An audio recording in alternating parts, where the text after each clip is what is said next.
मतदारसंघ असो किंवा आमचा नाशिक असो, बीड असो, पुणे असो, या भागामध्ये सगळ्यात मुख्य पीक म्हणून कांद्याकडे पाहतो. कांदा आणि कांद्याला जोडधंदा, शेतीला जोडधंदा, दूधधंदा.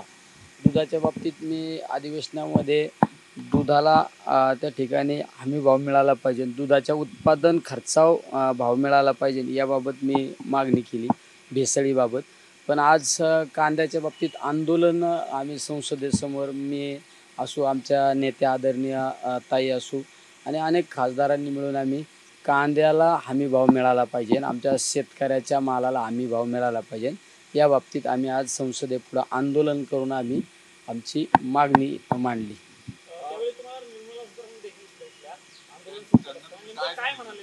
निर्मला सीतारामन भेटल्यानंतर सुद्धा ताईंनी त्यांना सांगितलं की आम्ही या कांदा हा आमच्यासाठी एक जिव्हाळ्याचा विषय आहे आणि त्या प्रश्नाच्या बाबत आम्ही आज या ठिकाणी आंदोलन केले. तुम्ही सुद्धा आमच्या शेतकऱ्यांना न्याय मिळवून देण्यासाठी पियुष गोयलांशी बोलून, तुम्ही वित्तमंत्री आहेत, जबाबदार मंत्री असल्यामुळे तुम्ही सुद्धा लवकरात लवकर यावर निर्णय द्या. आज तुम्ही संसदेमध्ये घरकुलाच्या रक्कम वाढवण्यासाठी एक विषय मांडलेला आहे.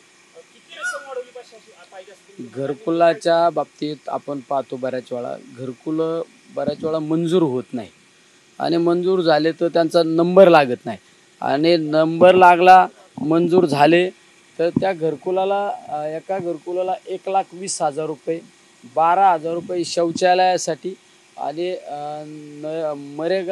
नरेगामधून त्याला 26,000 ते 28,000 रुपये, असे 1,58,000 ते 1,60,000 रुपये त्याला मिळतात. 1,60,000 रुपयात घरच होऊ शकत नाही. त्यामुळं माझी मागणी ही होती की कमीत कमी 4 लाख रुपये तरी घरकुलाला दिले पाहिजे.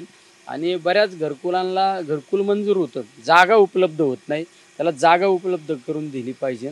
आणि ज्यांना काही शहरी भागात सुद्धा बऱ्याच वेळा घरकुलं मंजूर होतात, त्यांना जागा नसल्यामुळं एखादा शासकीय भूखंड त्यांना दिला पाहिजे, ही माझी मागणी होती.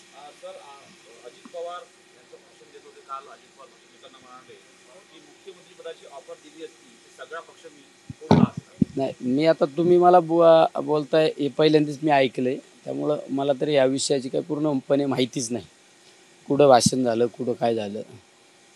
एकनाथ शिंदे म्हणतात की सावत्र व्हावं, सावध राहा. नाही, आता प्रत्येकाला मी काय बोलायचं, तुम्ही काय बोलायचं, त्याला राजकारणामध्ये, समाजकार्यामध्ये व्यक्ती स्वातंत्र्य आहे आणि मग प्रत्येक गोष्टीवरच आपण त्याला काउंटर करणं हे योग्य नाही. एबीपी माझा, उघडा डोळे बघा नीट.